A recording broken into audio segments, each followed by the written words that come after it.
हर हर महादेव दोस्तों, राधे राधे, जय श्री कृष्णा, जय श्री राम। बहुत बहुत स्वागत है आप लोग का हमारे रूबी सिंह लोकगीत चैनल पे।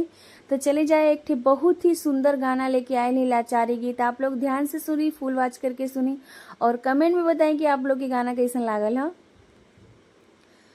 सुंदर सूरत भइल करिया बलम, रात कहवा बीतवला हो। सुंदर सूरत भइल करिया बलम, रात कहवा बीतवला हो।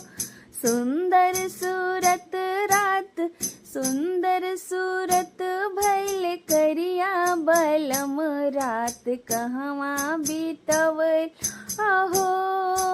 हमरे आंगनवा एक तुलसी के पेड़वा, हमरे आंगनवा एक तुलसी के पेड़वा।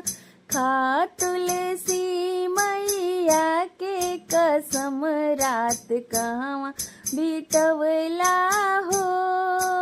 खा तुलसी मैया के कसम, रात कहवा बीतवला हो। सुंदर सूरत भइल करिया बलम, रात कहवा बीतवला हो। सुंदर सूरत भइल करिया बलम, रात कहवा बीतवला हो। हमरे दुअरवा एक गंगा बहत है, हमरे दुअरवा एक गंगा बहत है।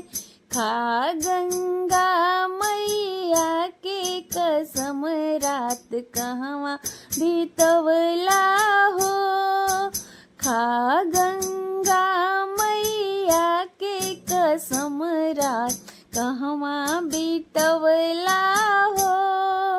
सुंदर सूरत भइल करिया बलम, रात कहवा बीतवला हो।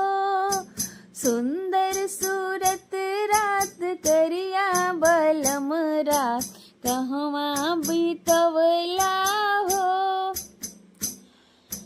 हमरे दुअरवा पे दुर्गा जी मूर्ति, हमरे दुअरवा पे दुर्गा के मूर्ति।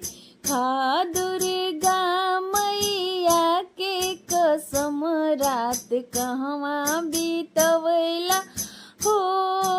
खा दुर्गा मैया के कसम, रात कहवा बीतवला हो।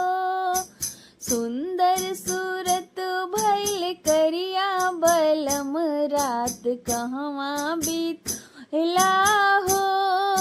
सुंदर सूरत भइल करिया बलम, रात कहवा बीतवला हो। हर हर महादेव, राधे राधे। जरूर बताएं जो आप लोग के गाना कैसा लागल है। नमस्ते।